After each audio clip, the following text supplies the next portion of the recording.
अस्सलामुअलैकुम स्टूडेंट आज हम क्लास 9 केमिस्ट्री बुक के यूनिट 8 और यूनिट 9 के एमसीक्यूज क्वेश्चन को सॉल्व करेंगे। तो आइए स्टार्ट करते हैं आज का हमारा ये लेक्चर। स्टूडेंट यहाँ हमारे पास यूनिट 8 के एमसीक्यूज क्वेश्चन ओपन है, जिसमें पहला एमसीक्यू है कि if the enthalpy value is negative then the reaction will be. Student यहाँ जो डेल एच लिखा है हमारे पास इस एमसीक्यू नंबर 1 में, इसको हम इंथैल्पी चेंज भी पढ़ते हैं। अगर हमारे पास इंथैल्पी चेंज की वैल्यू नेगेटिव होगी तो रिएक्शन क्या कहलाएगा? एक्सोथर्मिक, एंडोथर्मिक, मे और मे नॉट बी एक्सो और एंडो, और जो डी ऑप्शन है वो है नन ऑफ दीज। स्टूडेंट पहले तो हमें ये पता होना चाहिए कि एक्सो और एंडोथर्मिक रिएक्शन किसे कहते हैं। एक्सोथर्मिक जैसा कि नाम से भी जाहिर है, एक्सो मीन आउटसाइड, ऐसा केमिकल रिएक्शन जिसमें आउटसाइड हीट एनवायरनमेंट को मिले उसको एक्सो कहते हैं। और एंडोथर्मिक, एंडो मीन इनसाइड, यानी ऐसा केमिकल रिएक्शन जिसमें हीट रिक्वायर्ड होती है टू परफॉर्म केमिकल रिएक्शन, उसको हम एंडोथर्मिक रिएक्शन कहते हैं। तो स्टूडेंट याद रहे कि जब हीट बाहर जा रही होगी, आउटसाइड एनवायरनमेंट को मिल रही होगी केमिकल रिएक्शन से, तो उसमें जो हमारे पास इंथैल्पी की वैल्यू होगी वो पॉजिटिव होगी। और इसी तरीके से जब इनसाइड हीट यानी किसी केमिकल रिएक्शन को हमें हीट देना होगी ताकि वो केमिकल रिएक्शन हो, उसको बोलेंगे इनसाइड, और उसके लिए हम नेगेटिव साइन लगाते हैं। तो इसका जो राइट आंसर है वो है option B, which is endothermic. Next student, अगर हम एमसीक्यू नंबर 2 की बात करें कि ऑल केमिकल रिएक्शन इन्वॉल्व, तमाम केमिकल रिएक्शन में क्या चीज़ इन्वॉल्व होती है?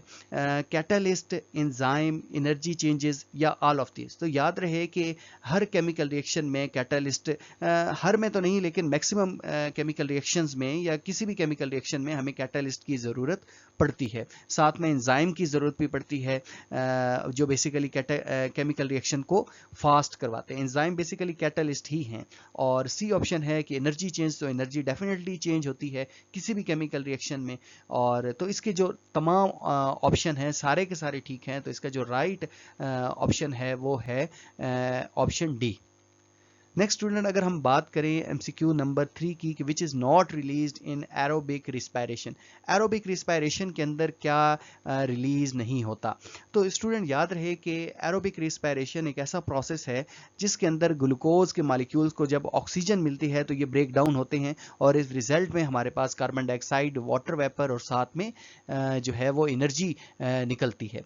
तो इस केमिकल रिएक्शन में जो रिलीज होता है वो कार्बन डाइऑक्साइड है, वाटर है और एनर्जी, यानी ये जितने भी एमसीक्यू, जितने भी ऑप्शन है हमारे पास, वो सारे के सारे राइट हैं। तो इसमें सिर्फ जो है वो सिर्फ डी ऑप्शन जो है लैक्टिक एसिड, ये हमारे पास रिलीज नहीं होता। तो इस तरह हम ये कह सकते हैं कि एरोबिक रिस्पायरेशन के अंदर लैक्टिक एसिड जो है वो प्रोड्यूस नहीं होता। तो इस एमसीक्यू का जो राइट आंसर है वो है हमारे पास ऑप्शन डी।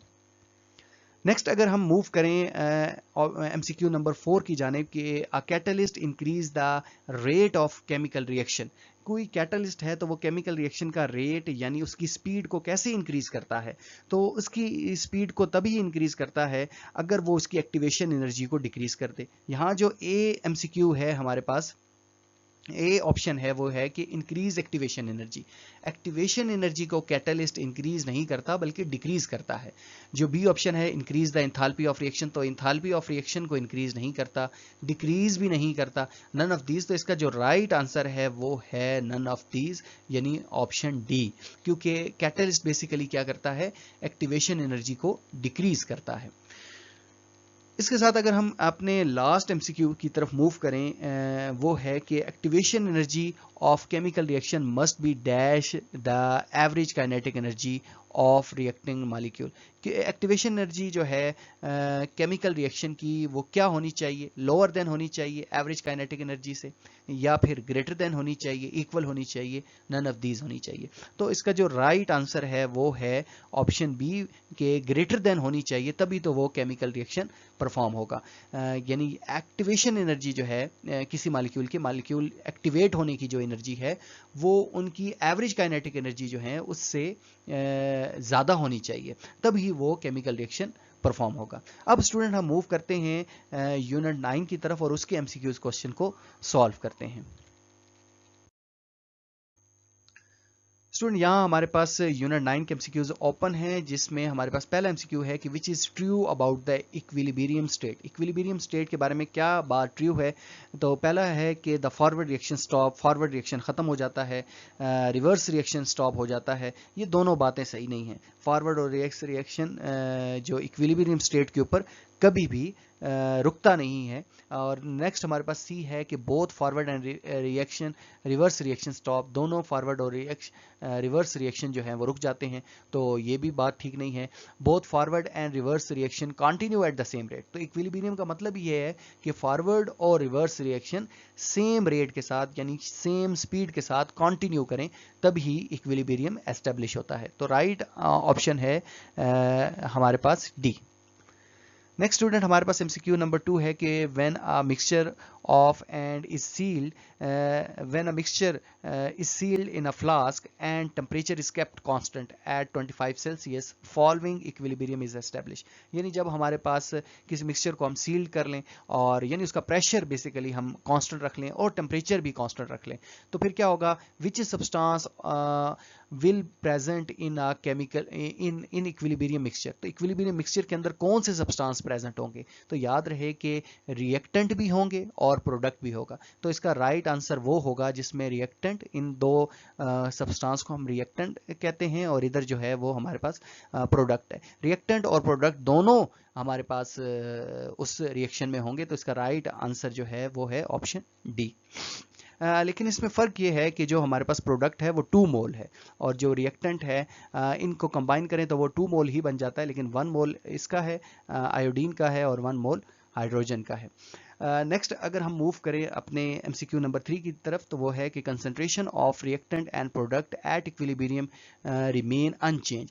यानी कंसंट्रेशन जो है रिएक्टेंट की या प्रोडक्ट की इक्विलिब्रियम के ऊपर वो अनचेंज रहेगी। कब चेंज रहेगी? कंसंट्रेशन ऑफ एनी रिएक्टेंट और प्रोडक्ट इज अनचेंज। अगर आप उसमें रिएक्टेंट या प्रोडक्ट मजीद ना डालें, उनकी मिकदार को वो उतने का उतना ही रखें, तो ये बात ठीक है। टेम्परेचर जो है वो चेंज ना करें, तो टेम्परेचर चेंज नहीं करने से भी हमारे पास जो है वो कंसंट्रेशन जो है वो अनचेंज होगी। इसी तरीके से प्रेशर और वॉल्यूम को भी अगर आप चेंज नहीं करते तो तब भी ऐसा ही देखने को मिलेगा। तो इसका जो राइट आंसर है वो है ऑप्शन डी, कि तमाम की तमाम बातें जब हम करेंगे तो कंसंट्रेशन जो है वो प्रोडक्ट और रिएक्टेंट की इक्विलिब्रियम के अंदर अनचेंज रहेगी।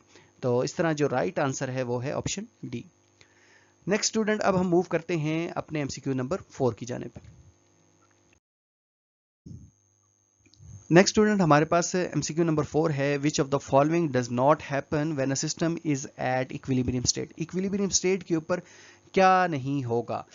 तो यानी पहला जो हमारे पास ऑप्शन है कि forward and reverse reaction stop, forward और रिवर्स रिएक्शन स्टॉप है, तो ऐसा नहीं होगा।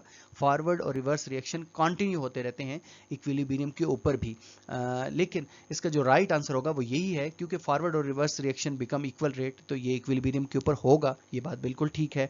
Concentration of reactant and product stop changing, इसकी जो कंसंट्रेशन है, मिकदार है रिएक्टेंट और प्रोडक्ट की, तो वो चेंज नहीं होगी, तो वो स्टॉप हो जाएगी चेंज होने से। तो ये बात भी बिल्कुल ठीक है। रिएक्शन कंटिन्यू, रिएक्शन होता रहेगा बोथ डायरेक्शन में, ये बात भी ठीक है। सिर्फ जो पहली बात है वो ठीक नहीं है। तो उसने यही पूछा है कि इनमें से कौन सी स्टेटमेंट जो है वो ठीक नहीं है। तो इसका जो राइट आंसर है वो है ऑप्शन ए। नेक्स्ट स्टूडेंट हमारे पास in an irreversible reaction equilibrium is. Irreversible reaction में इक्विलिब्रियम क्या होगा? दो तरह के रिएक्शन होते हैं, एक रिवर्सिबल जो रिवर्स हो जाते हैं और एक होते हैं हमारे पास इरिवर्सिबल रिएक्शन।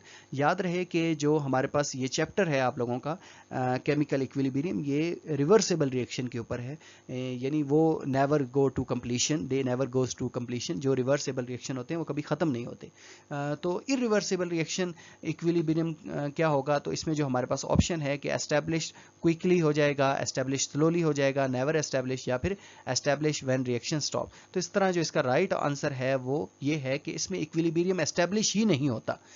जो इरिवर्सिबल रिएक्शन है, जो रिवर्सिबल रिएक्शन है, उसके अंदर इक्विलिब्रियम एस्टैब्लिश होता है। तो स्टूडेंट इसके साथ आज हमने देखे यूनिट 8 और यूनिट 9 के एमसीक्यूज। इस तरह हम जो रिमेनिंग हमारे पास चैप्टर हैं उनके भी एमसीक्यूज इंशाल्लाह नेक्स्ट वीडियो में समझेंगे। तो अगर कोई भी क्यूरी या क्वेश्चन है तो आप कमेंट सेक्शन में लाजमी पूछिए। अपना बहुत ख्याल रखिएगा। मिलते हैं एक न्यू वीडियो लेक्चर के साथ, तब तक के लिए अल्लाह हाफिज़।